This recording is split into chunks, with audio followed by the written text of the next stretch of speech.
হ্যাঁ, এই আপনাদেরকেই বলছি, সারা জীবন চাকরির পিছনে না দৌড়ে কাজ শিখেন। আপনাদের চাকরির জন্য দৌড়াতে হবে না, আপনারা চাকরি দিতে পারবেন আশা করি ইনশাআল্লাহ। তো ভিডিওটি ফলো করবেন সবাই। আমি আজকে সালফার বাটিক করতেছি।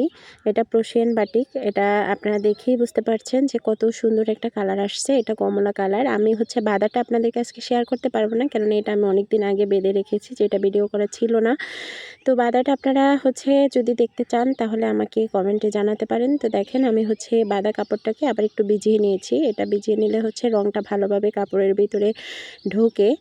তো ভিজিয়ে আমি পানিটা চেপে নিচ্ছি, মানে পানিটা ঝরিয়ে নিতে হবে। আর এদিকে হচ্ছে আমি চুলায় রং করার জন্য পানি বসিয়ে দিয়েছি। পানিটা ফুটে আসছে দেখেন। তো পানিটা ভালোভাবে ফুটে উঠলে আমি এখানে হচ্ছে আমার যে কি বলে কেমিক্যালটা সেটা দিয়ে দিয়েছি। আর দেওয়ার পরে এটাকেও পানির সাথে ভালোভাবে নেড়েচেড়ে মিক্স করে নিব।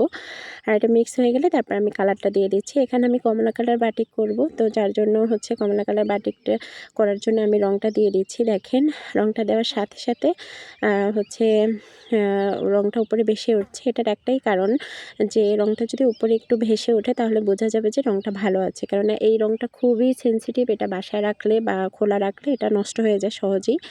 তো যাই হোক, রঙটাও যখন ভালোভাবে পানির সাথে মিক্স হয়ে গেছে তখন দেখেন আমি হচ্ছে আমার যে বাটিক করার কাপড়টা সেই কাপড়টা এখানে দিয়ে দিয়েছি। তো এটা দিয়ে ভালোভাবে দেখেন একটা লাঠি বা যে কোনো কিছু দিয়ে আপনারা ভালোভাবে এটা হচ্ছে পানির সাথে চুবিয়ে নেবেন। আর পানিটাও অন্তত 10 মিনিট পানিটা জাল করতে হবে। একবারে ভালো চুলার আঁচ হচ্ছে হাই রেখেই পানিটা ফুটিয়ে নিতে হবে। আর কাপড়টাকেও আপনার হচ্ছে ভালোভাবে এপাশ ওপাশ করে যাতে রঙটা ভালোভাবে ঢুকে সেরকম করে দিয়ে দিতে হবে। তো যখন হচ্ছে 10 মিনিট একবারে হয়ে যাবে তখন আমরা কাপড়টা রেস্টে রেখে দেবো আরও 20 মিনিট রঙের ভিতরে। আর কাপড়টাকে বারবার হচ্ছে এপাশ ওপাশ করে আমরা নেড়ে চেড়ে হচ্ছে দেব, যে ভালোভাবে রঙটা ঢুকে। এটা তো আপনারা বুঝতেই পারছেন। যখন আমার এই 20 মিনিটও শেষ হয়ে যাবে, টোটালি আধা ঘন্টা হয়ে যাবে, তখন আমি পানি থেকে কাপড়টাকে উঠিয়ে নেব।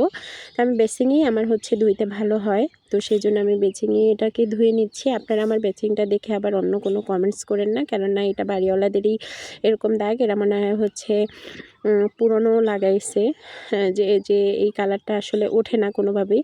তো আমি এটাকে ভালোভাবে ধুয়ে নিয়েছি। ধুয়ে এই ভেজা অবস্থায় পানিটাকে জড়িয়ে আমি হচ্ছে কাপড়টাকে খুলে নেব। তো এই কাজটা খুবই সাবধানে করবেন আপনারা, কেননা এই অবস্থায় এটা খুলতে গেলে কাপড়ে অনেক সময় হচ্ছে কেটে যায়।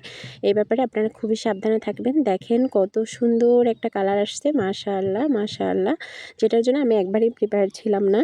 তো এই জন্যই বলছি যে এইরকম একটা কাজ যদি আপনার জানা থাকে তাহলে আপনার চাকরির পিছনে দৌড়াতে হবে না, বরং আপনি অনেককে চাকরি দিতে পারবেন। কেননা বর্তমান চাকরির বাজার পড়াশোনা হলেই চাকরি হওয়া সম্ভব না।